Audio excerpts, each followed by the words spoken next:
All praises, all praises. First and foremost, I want to give all honor and glory to Yahweh Shema Mashiach, Yahweh Shai, to the world. It only calls Jesus Christ. I'm Debakai Ward, and I got my brother Zamyar. and we're back at it with another class. And as the title says, rejection or rejected. My fault, not rejection, but rejected. So Right. my brother has a powerful lesson, and I'm gonna go ahead and let him get into it. Right. So, you know, I mean, like I said, sometimes if I don't have a lesson, I just, start watching brothers and kind of go from there. And I had another lesson in mind, but I was watching Yahweh All and Pastor Tommy, the bishop, the Baptist pastor that Yahweh All was having a build with the other day, and I thought it was really a really important build. And there was some things said though. It was interesting to see a Christian take certain stances that I saw Pastor Tommy take, because I hadn't heard Christians take some of these stances about the law and he, the way he felt like his congregation worships is different than a lot of other Christian congregations I've seen, right? And I'll give him credit for that. It was a lot of things that he was actually aligned with, with Israelite teachings on. So there were some things that he wasn't aligned with, but it was a lot of things that he was actually aligned with Israelites teaching on. But one thing he said that stood out to me, and we've heard it so many times, was that basically everything is open to the Gentiles, everything is open to, some people want to say the heathen, whatever term you want to use, it's fine. It don't matter me either way. But he was basically saying everything that's open to them is open because the Israelites rejected Christ. And I just started looking at certain things, and I saw another Christian have the same point of view, and he kept going to John 1:11. So to me, it seems like their stance when it comes to that is all based in John 3:16 and John 1:11. So it just made me want to go and do a little digging, and I want to address those things, but I also want to address a lot that's in Matthew, because we understand that in the book of Matthew is when Yahushua comes on the scene, and that's when he starts his ministry, right?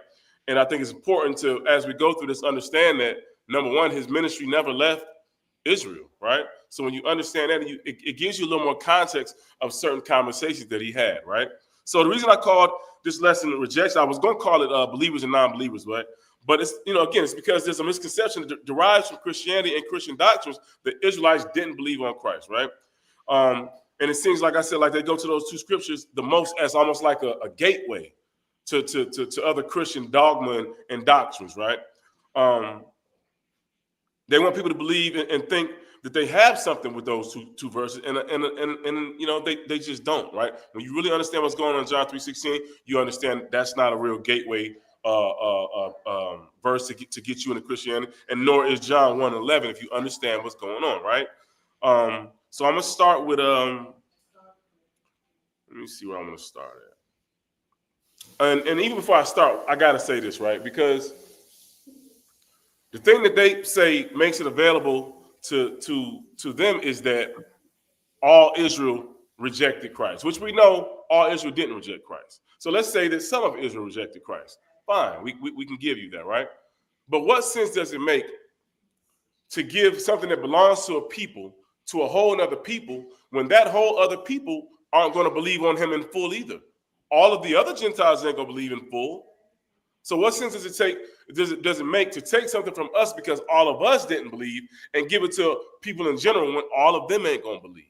That it don't make much sense if you really, and that's just from a common sense standpoint. I'm not even going to the scriptures with that point right there. That's just from a common sense. It makes no sense for me to take something from him for what he did and give it to you, and you go do the exact same thing. It makes no sense, right? So again, let me see where I want to start it though. So again, let's start in Matthew, and I just want to stay in Matthew a little bit before I go to anything else, right?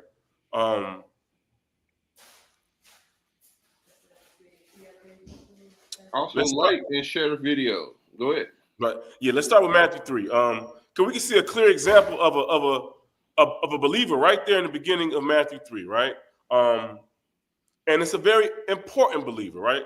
Who was an Israelite, right? A very important Israelite, right? And I say that because he was a very influential Israelite, right? The scriptures tell us that all of Jerusalem and all of Judea and even the areas outside of Jordan, that Israelites came to be baptized by this important Israelite, right? So he was very important, very influential to Israelites as a whole, right? This is Matthew 3:11. And it says, I indeed baptize you with water unto repentance, but he that cometh after me is mightier than I, whose shoes I am not worthy to bear. He shall baptize you with the Holy Ghost and with fire, whose fan is in his hand, and he will thoroughly purge his floor and gather his wheat into the garner, but he will burn up the chaff with unquenchable fire. Then comes Jesus from Galilee to Jordan unto John to be baptized of him. But John forbade him, saying, I have need to be baptized of thee, and comest thou to me? So we see, right here, right? When John the Baptist saw Yahushua, that he had no doubt, and he had total faith that this man was the Messiah, who he was preaching and forewarning about, right? He had so much belief and faith that he said to him, you're the one who should be baptized in me, not the other way around. I have need to be baptized of you, not you coming to me to be baptized. So that shows a very important, very influential Israelites' belief on Yahushua, right? And again, we're talking about this the beginning of his ministry. This is, damn near like day one, if you will, right? And I love to go here because when you talk about, Yahushua, this is where his ministry began, right? In Israel, right here. And when you talk about the Bible, it starts right here in Matthew 3, right? And we see from day one, like I said, a man who had a lot of influence over other Israelites. He had total faith and total belief that this was the man, that this was the Messiah, that this was the man that he warned about, right? And prophesied about, right? That same man who was coming to baptize with the Holy Ghost and with fire and bring salvation to his people, right? So I think it's also kind of interesting that when people say that Israel didn't believe on him, that they totally leave out the disciples, right? Like, let's just look at that just for a second, right? You talking about this loyal group of men, as loyal as they could be, because they had some moments, right? This loyal group of men who we talking about multiple men. We're not talking about he just had one disciple, one follower. We talking about a loyal group of men who followed him everywhere, who totally believed in what his mission was and who he was, to us as Israelites, right? But it's like when you talking about all of Israel rejected him, why do you leave out the disciples? It don't make no sense to me, right? You can't say to somebody who has disciples, just looking at the definition of that word, you can't say to somebody who has disciples that nobody believed. Those disciples, are they not Israelites? They're Israelites. They are his people, right? So when we get to Matthew 4, right? And I say all the time that a lot of times you can find the context of a chapter in the passage, in the heading, in the title of the chapter, right? So interestingly enough, right, when you get to Matthew 4:23 in the KJV, the title and the heading is Jesus Heals Great Multitudes, right? So let's just deal with the common sense in that for a second as well, right? Apply it to yourself, right? If you find a doctor, right, that can heal something that a bunch of other doctors couldn't heal, right? They couldn't diagnose it right, or they misdiagnosed it, and you went to this doctor, this doctor, this doctor, and you find one who heals that, what are you going to do? You're going to believe in that doctor, right? And if anything else comes up with you, you're going to have a preference of being able to somehow get to that doctor to have him deal with whatever your ailment is, right? So when one heals you, you're going to have belief in him, right? And this says, right, that he healed great multitudes, right? So if Yahushua healed great multitudes, then I think it's fair to say that great multitudes believed in him, right? And we know he never took his ministry outside of Israel. So then we got to be talking about, let's say all of those people weren't Israelites. You got to have a portion of those people at the very least that was Israelites, right? But it's safe to say that the majority of those people in Israel at that time were Israelites, right? Matthew 4:23 says, and Jesus went about all Galilee, teaching in their synagogues and preaching the gospel of the kingdom and healing all manner of sickness and all manner of disease among the people. And his fame went throughout all Syria, and they brought up to him all sick people that were taken with diverse diseases and torment, and those which were possessed with devils, and those which were lunatic, and those that had the palsy, and he healed them. It says, and there followed him great multitudes of people from Galilee and from Decapolis and from Jerusalem and from Judea and from beyond Jordan, right? So again, the point I was making is if you're someone who comes and brings healing, that no one else can bring, of course the people who you've healed believe on you, right? Maybe even the people who heard about the healing believe on you. The people who are related to the people who you heal will believe on you. So everywhere he went, because he was doing these things, he was creating believers out of his own people, right? Period. He never took his ministry outside of Israel, right?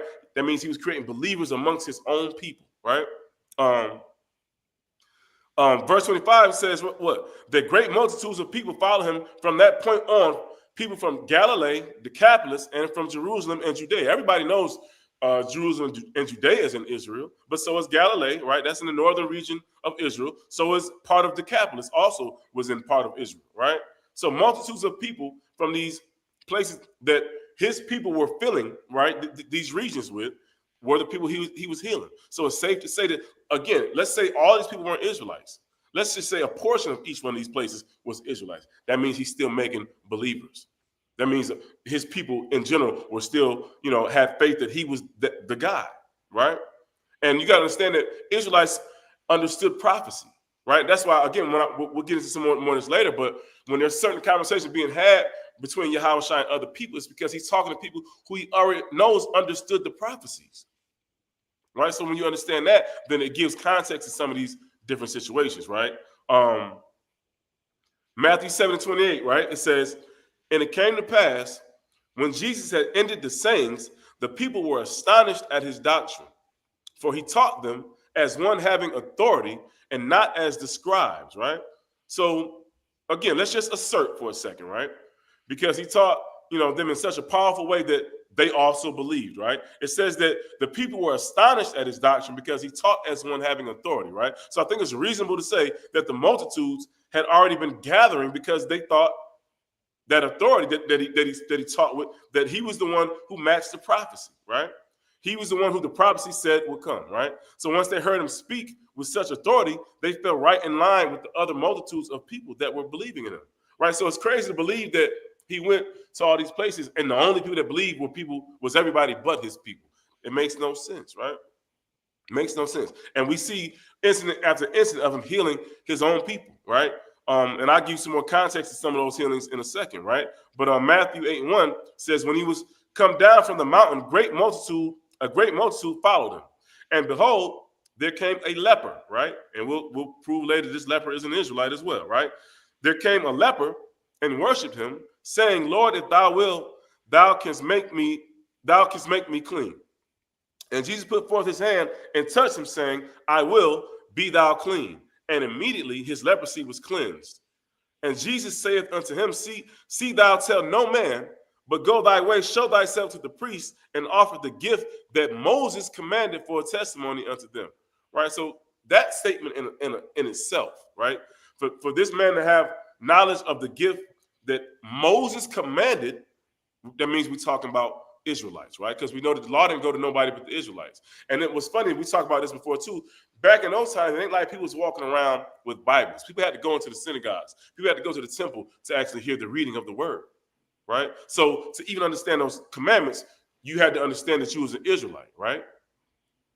And or you'll be amongst a group of people who were finding out that they were Israelites, right? Either one of the two, though, right? But these commandments only went to the Israelites. So for Yahushua to say to that leper, show thyself to the priest and offer the gift that Moses commanded for a testimony unto them, we understand as an Israelite, right? So here's another case of an Israelite who Yahushua healed and cleansed, right? Who before he even did that, it was apparent that the leper believed. That's why he went to him in the first place.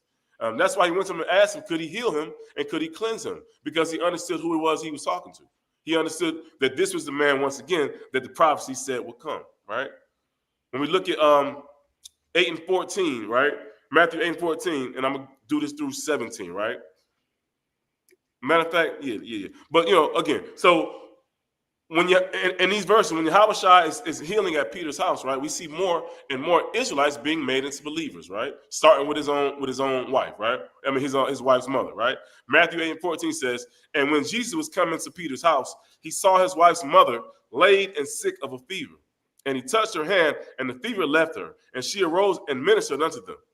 When the evening was come, they brought unto him many that were possessed with devils, and cast out the spirits with his word, and healed all that were sick, that it might be fulfilled, which was spoken by Isaiah, the prophet, saying, himself took our infirmities and bare our sicknesses, right? So again, Yahushua goes into Peter's house, heals his mother, right? And many other people that were possessed with devils. And he did what? He made believers in that house, right? So we're going, again, incident after incident after incident of him dealing with Israelites and making believers out of them. We know for a fact Peter's an Israelite, right? And when you deal with what was it? It was another verse I wanted to go to prove this, but I forgot what it was. I'll think before we're done. But again, verse 17 makes it clear that when it says that it might be fulfilled, which was spoken by Isaiah, which is talking about Isaiah the prophet, saying himself took our infirmities and bare our sicknesses. And we know this is talking about the prophet Isaiah, and we know who the prophet Isaiah's people were, right? And we know this is just quoting Isaiah 53 and 4 in the first place. But again, we know who Isaiah's people were. We know Isaiah is also an Israelite, right? So again, we're talking about Israelite after Israelite, healing after healing. We're talking about him making, believers out of his own people, right? And there's many more examples. We're going to run through those, but I just think that to debunk that he was rejected, I just want to deal with these instances where we can see clearly that these was Israelites, right? Matthew 8:18 says, now when Jesus saw a great multitude about him, he gave commandment to depart unto the other side, right? So again, we see that word multitude being used again to describe how, massive amounts of people just followed him no matter what he was doing, right? So let's say you're one of those people who don't believe, right? That his own people believed in him, right? It would be crazy to believe that every time you see that word multitudes, that there's no Israelites mixed in those multitudes of people. It's got to at least be, a number of a healthy number of his own people mixed in those multitudes of people, right? And especially when we're talking about a land filled with his own people, that would make no sense for him to have these great crowds following him and us to believe that there were no people who were his own people in those crowds who were believing, and he only made believers out of the heathens, out of the Gentile. It makes no sense, right? Matthew 8:23, and we'll see some of the things that the Pharisees say later. They're going to prove that it makes no sense. You wouldn't be worried about the whole world following him if your people is not, in the midst of that world, right? Matthew 8:23 says, and when he was entered into a ship, his disciples followed him. And behold, there arose a great tempest in the sea, and so much that the ship was covered with the waves, but he was asleep. And his disciples came to him and awoke him, saying, Lord, save us, we perish. And he said unto them, why are you fearful, O ye of little faith? Then he rose and rebuked the winds and the sea. There was a great calm. But the men marveled, saying, what manner of man is this, that even the winds and the sea obey him, right? So this whole little passage is filled with belief on him, right? First, of course, the disciples woke him up because they feared that they would die. And they knew that he was the man who could save them. They knew that he was the man who could stop them, the waves and the conditions from killing them, right? So that shows their belief in itself, right? Then the other men on the ship, after seeing what he could do, how he was able to make the winds and the sea obey him, they were also turned into believers, right? So if all the men outside of his disciples were not Israelites, I think it's safe to assume that, or we could assert, we could healthily assert that at least some of them could have been Israelites, right? And I have no problem with asserting certain things when it's logical to do so, right? If not all the other men, again, on the ship were Israelites, then at least some of those outside of those disciples, because we already know the disciples were, but at least some of those outside of the disciples were Israelites, right? So again, right, when we're talking about those who didn't believe, we're talking about the rulership, right? Because and I've said this before as well, it's really because of their own selfish reasons that they didn't believe. In a sense, you could even say that they did believe. They just weren't willing to give up their position, right? But the fact that they thought their position was even threatened was because they knew that this was the guy, right? So even when it comes down to the rulership, you can't even say that the rulership as a whole didn't believe, especially when you think about the fact that even Caiaphas was part of the rulership and he believed. We see that clearly, right? But this is Matthew 9:18. It says, while he spake these things unto them, behold, there came a certain ruler and worshipped him, saying, My daughter is even now dead. But come and lay thy hand upon her, and she shall live. And Jesus arose and followed him, and so did his disciples. And behold, a woman, Salakia, a woman which was diseased with an issue of blood 12 years came behind him and touched the hem of his garment. For she said within herself, if I may but touch his garment, I shall be whole, right? So again, here we have two more incidents that prove belief, right? And one was from an actual ruler, right? Who believed so much that even though his daughter was dead, he knew if he could just, get her to Yahushua or get Yahushua to her and touch her, that she would live, right? That's powerful, and it shows extreme belief and faith, right? And that's why I said you can't even really say all the rulership didn't believe, right? They just didn't want to buy into everything because, again, they knew it threatened their position. It threatened the seat that they were sitting in, right? And that was their own self. That was their own greed, right? That was their own agenda that they were worried about. It wasn't that they actually didn't believe, right? But then the next incident is another case of extreme belief, right? Because this woman had basically her period for 12 years, right? And she knew that if she could just touch him, that would all be done away with. She knew that she would be whole again. And as a side note too, right, we also see Yahushua practicing what he preached, right? Because he talked about the rulership and the Pharisees doing what? Omitting weightier matters of the law, like faith and like mercy, right? And according to the law, you shouldn't even touch a woman when she's on her period, right? Or even touch the thing that she touches, right? So, but instead of getting angry and rebuking her and sending her away, he had mercy and he healed her anyway, right? So again, faith and mercy, right? He was showing right there, and these are weightier parts of the law. And that was just a side note. I think that it's him showing that he wasn't a hypocrite, because he was showing that he was giving that same mercy that he was charging the Pharisees with not ever giving his people, right? Not exercising those weightier parts of the law, right? Matthew 9:27. And it says, and when Jesus departed thence, two blind men followed him, crying and saying, Thou son of David, have mercy on us. And when he was come into the house, the blind man came to him, and Jesus saith unto them, Believe you that I am able to do this? They said unto him, Yea, Lord. Verse 29 says, Then touched their eyes, saying, According to your faith be it unto you. And they were, and their eyes were open, and Jesus straightly charged them, saying, See that no man know it. But they, when they departed, spread abroad his fame and all that country. So we again see another example number of people who believed in Christ, right? And again, I think it's safe to say that these could be Israelites. And that's what part of this lesson is about. It's certain things I'm going to go to. We know for a fact that they're Israelites. But there's certain verses that people act like, well, these couldn't have been Israelites too, right? I think it's safe to assume that some of these healings were also Israelites. And if you heal people, you're going to do what? You're going to make a believer out of them. Just like I said, you go to a doctor who can do things that other doctors can't do, you're going to believe on that doctor. If you receive healing from a man for something like being blind your whole life, and now you can see, you're going to believe on that man, right? Right? And again, and he even addressed, right? He addressed their belief in him. He acknowledged their faith in him. He said, basically, because of your faith, because of your belief, this is done unto you, right? And another reason we can deduce that these were Israelites is because just a chapter later, right? Matthew 10 says he gave his 12 disciples power against unclean spirits to cast them out, to heal all manner of sickness and all manner of disease, right?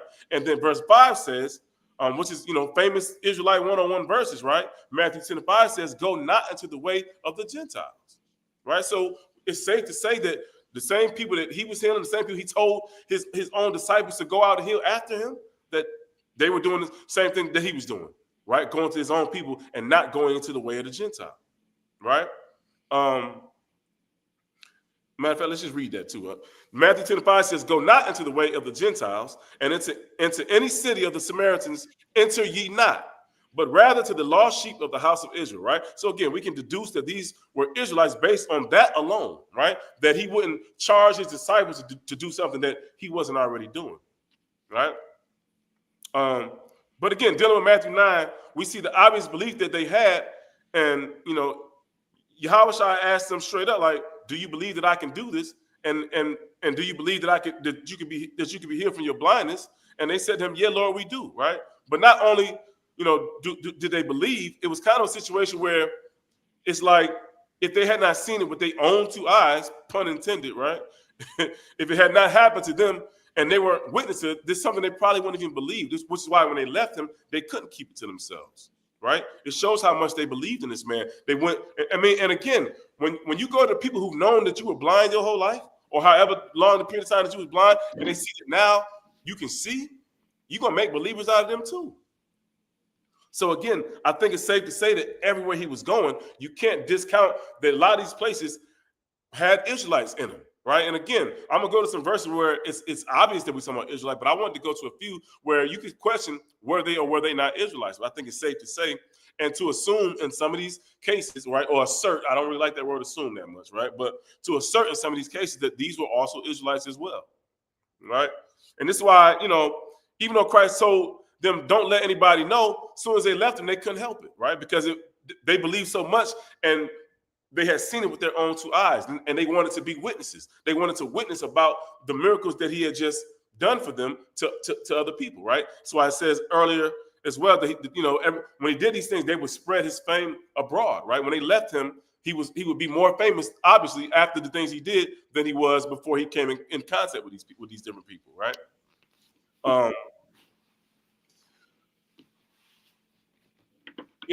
So again, right? These are some of the instances where, like I said, some people could say, well, you don't know if there is, and that's why I wanted to go here, because I think it's kind of crazy to just believe that in none of these incidents that they absolutely couldn't be Israelites as well, right?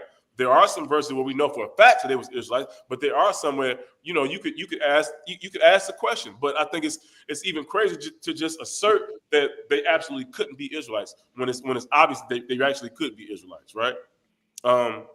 Especially based on the things that he said to his own disciples, right? If he told them not to go into the way of the Gentiles, why would he be going into the way of the Gentiles? It makes no sense, right? And then we've seen the way he responded to certain Gentiles at other times, like the Canaanite woman, right? So we understood that that wasn't his deal. That wasn't his thing. That's not what he believed he was sent here to do. So why would he send his disciples to do the same thing? And why would he be doing that as well, right? I think it's safe to say that a lot of these incidents were absolutely Israelites, right? And again, it always boils down to the rulership were the people who actually didn't believe. And again, I don't even like to say they didn't believe because I think they fully did believe. But it was about their position being threatened. It was about them not being able to be the rulership anymore. It was about them not being able to be, the hypocrites that they loved to be. That's what it was actually about, right? And this is one of the most hypocritical acts that they committed because they did believe that he was the guy. And yet they still wanted to see him killed so they can hold on to their seats, right? But again, so I would still put their actions on the column of unbelievers before I would put their actions in a column of believers. So I understand why people say that the rulership didn't believe. But I just kind of believe that they did believe, but they understood that it would put them in a position that they weren't willing to take, right? Matthew 9:32 says, as they went out, behold, they brought to him a dumb man possessed with a devil. And when the devil was cast out, the dumb spake, and the multitudes marveled, saying, it was never so seen in Israel. But the Pharisees said, he casteth all devils through the prince of the devils, right? So honestly, we can see right here, this is really an incident of belief and unbelief in 3 verses, right? Because it says that the multitudes marveled at what he did. So we see the belief right there. But then on the other hand, we see the Pharisees saying, this ain't no miracle. He casting out devils through the prince of the, they saying he was casting out devils through Satan, through the power of Satan, right? Is what they were saying, right? So we can label that as unbelief, but honestly, like I said, it was more about the threat that he posed to their position, right? It was about their wickedness and their greed and their, hypocritical nature, which is why he called them hypocrites time and time again, right? Matthew 9:36, it says, but when he saw the multitudes, he was moved with compassion on them because they fainted and were scattered abroad as sheep having no shepherd. Then saith he unto his disciples, the harvest truly is plenteous, but the laborers are few, right? So again, we see more examples of lots of believers, right? It said when he saw the multitudes that he was moved with compassion on them, and that he also said to his disciples, the harvest is plenteous. So he's like, it's a lot of believers out here, but we don't even have enough, laborers to suffice them. We don't have enough laborers to feed the need, right? The need and to suffice the amount of believers that we have, right? So again, when a statement is made, the Israelites didn't believe in the Messiah. That's just another lie told. Just like, the image of the Messiah is a lie. Who he came for is a lie, right?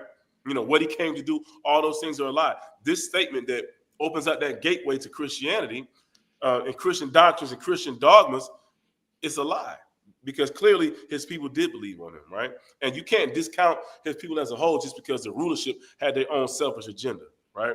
And that's what people like to do.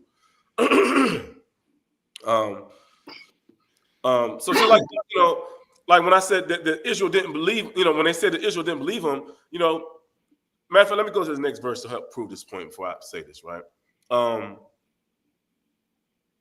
Because we already talked about, right, the ministry being in Galilee and Decapolis, right? So look at this as well, right? Matthew 11:1, it says, and it came to pass when Jesus had made an end of commanding his 12 disciples, he departed thence to teach and preach in their cities, right? Let's skip down to verse 20. It says, then began he to upbraid the cities wherein most of his mighty works were done, because they repented not, right? Verse 21 says, woe unto thee, Chorazin, woe unto thee, Bethsaida, for if the mighty works done, which were done in you, had been done in Tyre and Sidon, they would have repented long ago in sackcloth and ashes, right? So again, we see more cities right here this in Israel, right? Chorazin was in Israel, Bethsaida was in Israel, right? Then in verse 23, he even talks about Capernaum, which is also in the northern coast of Israel, right? Matthew 20:16 says, I'm gonna do this in the GNT too, right? It says, and Jesus concluded, so those who are last will be first, and those who are first will be last. As Jesus was going up to Jerusalem, he took the 12 disciples aside and spoke to them privately as they walked along. It says, listen, he told them, we are going up to Jerusalem, where the Son of Man will be handed over to chief priests and the teachers of the law. They will condemn him to death, right? So again, we see clearly who it was that wanted to condemn him to death. We see who it was clearly who had that agenda. We see who it was who was the hypocrites, right? We see who it was who, if you got to put them in the column of unbelievers, that's fine. But we see that it was the rulership, right? It says, we are going up to Jerusalem, where the Son of Man will be handed over to chief priests and the teachers of the law. They will condemn him to death. It don't say nothing about the average citizens. It don't say nothing about his Israelite brothers and sisters. He didn't throw the disciples in there. It clearly talks about one group of people, the rulership, the chief priests and the teacher of the law. The teacher of the law is the rulership as well, right? The teacher of the law is the Pharisees and Sadducees, right? So them mixed with the chief priests is the rulership of Israel. They were the people who condemned him to death. They were the people who, if you want to say didn't believe, I don't have no problem with that, right?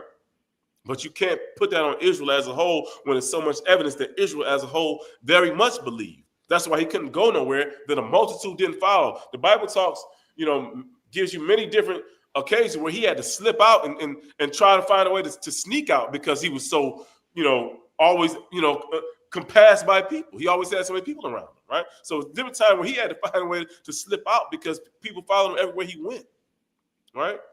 So to assert that Israel as a whole rejected him, it's not real, and the Bible does not support that.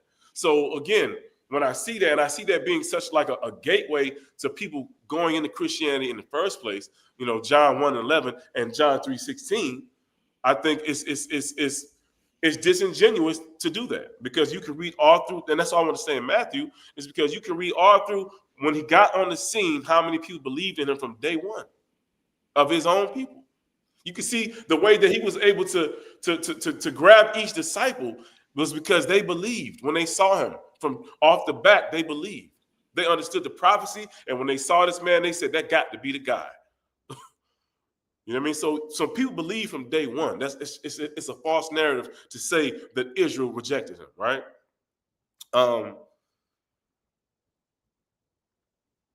So again, right? The rulership wanted to kill him, the chief priest and the teacher of the law. But again, not all the rulership was non-believers, right? And it's crazy because I literally heard that pastor the other day say that salvation was literally open because Israel rejected Christ, right? Which we keep proving is not true. John 11:47, right? And this is one that, again, we're talking about the rulership right here. So this falls in that category of not even all the rulership you could say didn't believe, because Caiaphas clearly believed, right? This is John 11:47. And it says, then gathered the chief priests and the Pharisees a council and said, what do we? For this man doeth many miracles. If we let him thus alone, all men will believe on him. And the Romans shall come and take away both our place and our nation.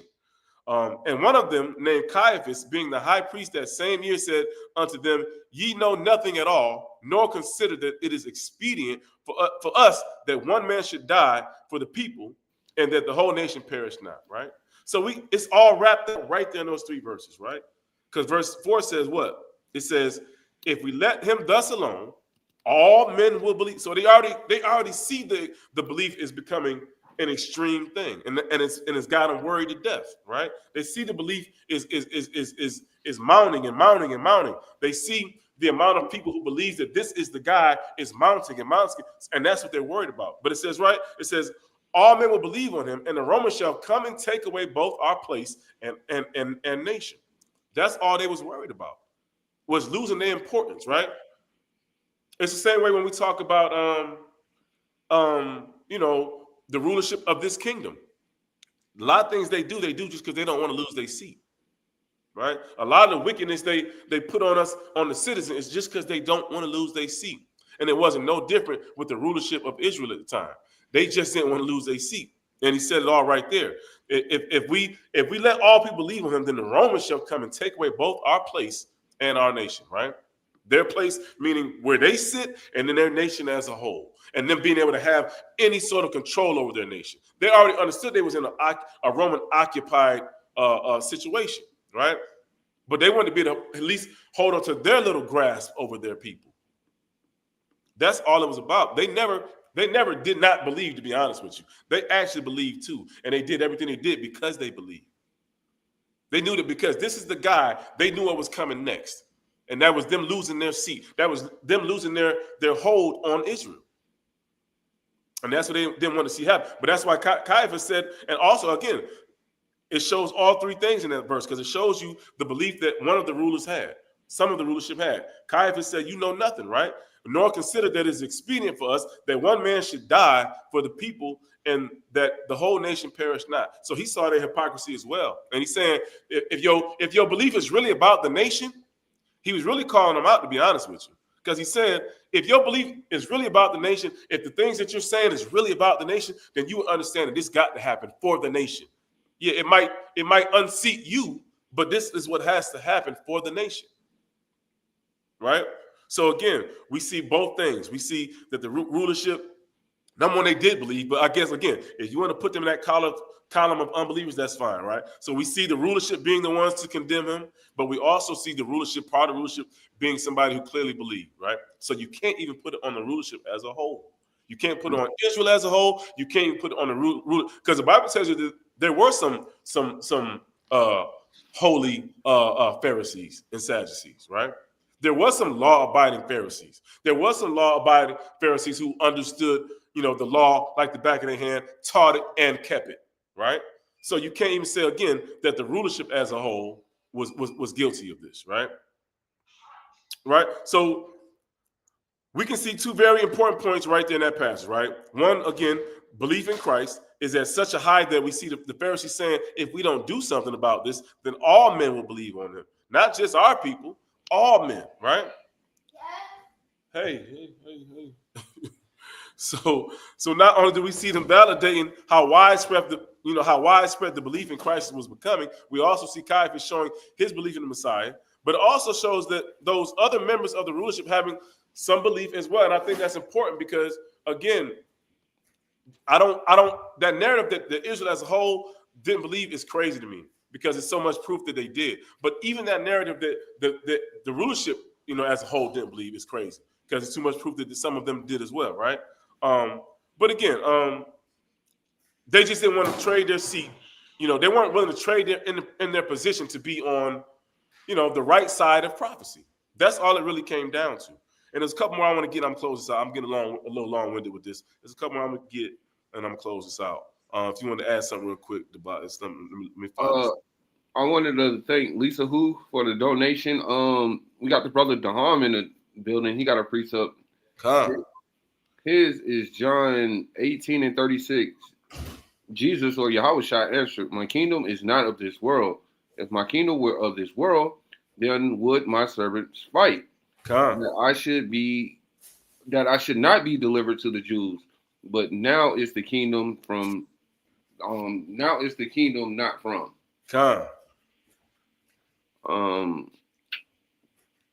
No, man, you got a powerful lesson, man. I'm just letting you get through it, man.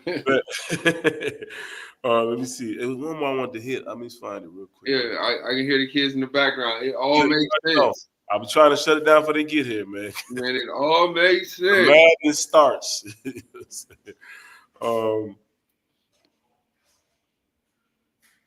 Okay. This is what I want, right? John 12:42.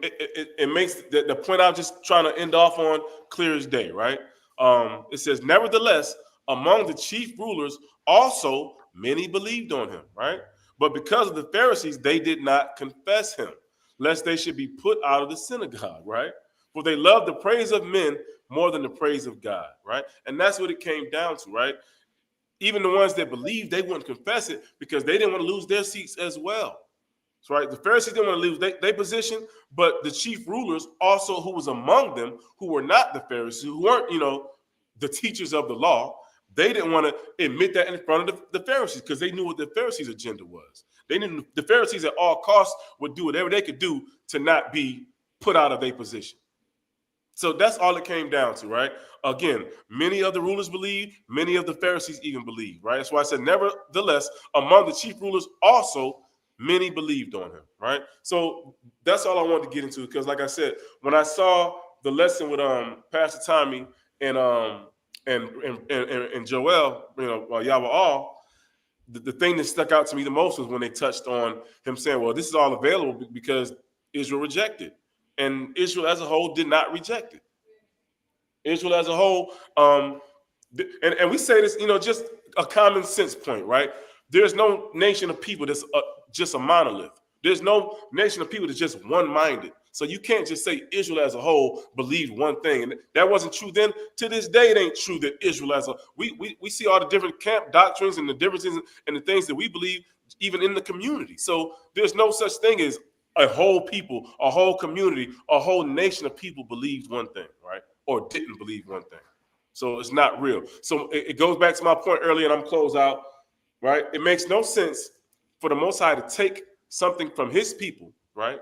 Because they didn't do something, and then give it to another people who are going to do the exact same thing that these people did, right? They're not going to believe in as a whole, just like Israel as a whole didn't believe. So it makes no sense. It would be kind of hypocritical. And we know the Most High ain't a hypocrite, right? It makes no sense for him to take from us and give it to people who are going to do the same thing with it that we did with it, right? So that was kind of my point. Again, it was a powerful build that I saw the brother Joel do with Pastor Tommy, and it kind of led me down this road. I ain't gonna lie to y'all, today my mind is kind of everywhere. Some things happened with my family. But this was still something I needed, and I always appreciate being able to get into this book a little bit, and it always makes me feel a little bit better. Appreciate y'all patience, and if y'all can send some prayers up for my mama and my pops who ain't doing the best right now, and and I appreciate y'all. All praise the Most High. I think I would usually ask you want to do some questions or you want to just close it out, man. I'm gonna leave it to you. It's we here. If somebody got a question, we might well do. You know what I mean? I give people a couple minutes for questions. Like the brother said, he has a lot on his mind. Anybody in the chat, anybody who watches on the recording, man. Send some prayers out to Zamyar parents. No doubt. The water ahead of time. Thank y'all for real. Yeah. Dahan put, how brothers doing mentally? I'm good. Trying to hold it together. Yeah. Hey, man, listen. Trials come. We always talk about this as well, man. It's gonna rain on the just and unjust alike. We talk about the trials that come in our lives, but you go through periods of time where you have trials daily. You know what I mean? and it seemed like that kind of a season for me right now. But I'm always appreciative. Hey, we above ground and we got a chance to fix it and get it worked out. There you go, man. If it wasn't for rainy days, man, how could you appreciate the sunshine, bro? Tell me. But we in there. They sending prayers in the chat, man. We appreciate it. Wow. What the Bible says, man. Y'all get in that closet and pray for the brother, man. Go in that closet and pray for the brother. And face the east. There you go, and face the east.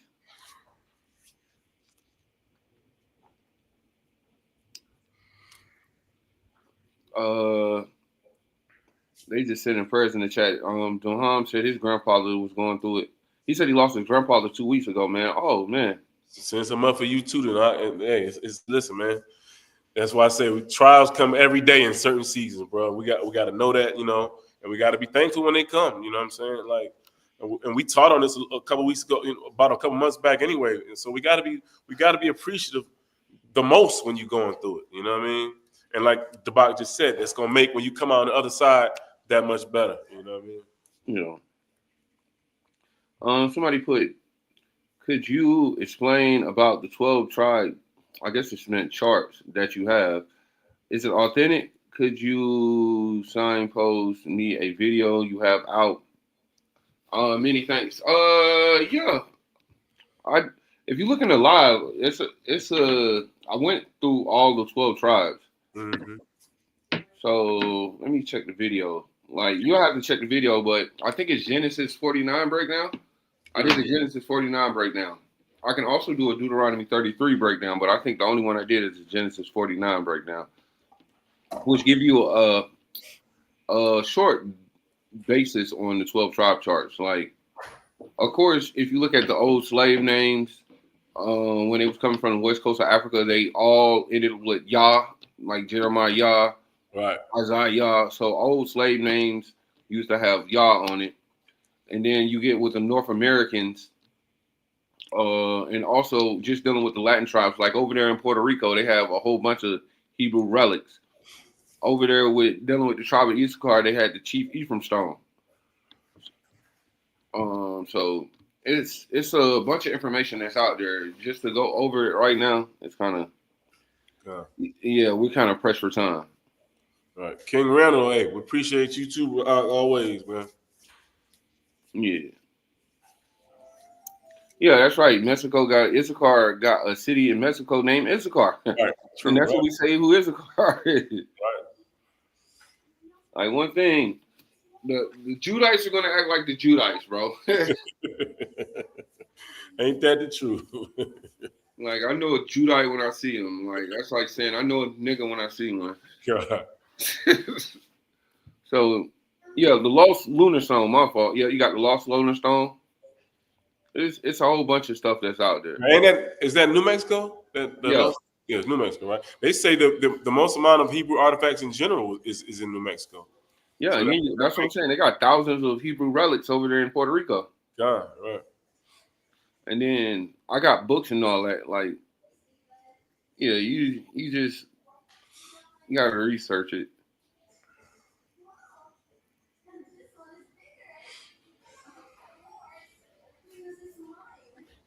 So I guess we're gonna go ahead and close it out. I guess I give it a minute. Y'all got a minute to put your questions in. Also, man, we dropped a video yesterday, man. I was dealing with this crazy Muslim who believes in the Trinity. Like, he believes Jesus is God. One of the weirdest things I ever witnessed out there. Right, it's crazy. Hey, but the camp spot we got, man, you have different and diverse spirits. Right. You'll be amazed who we talk to out there.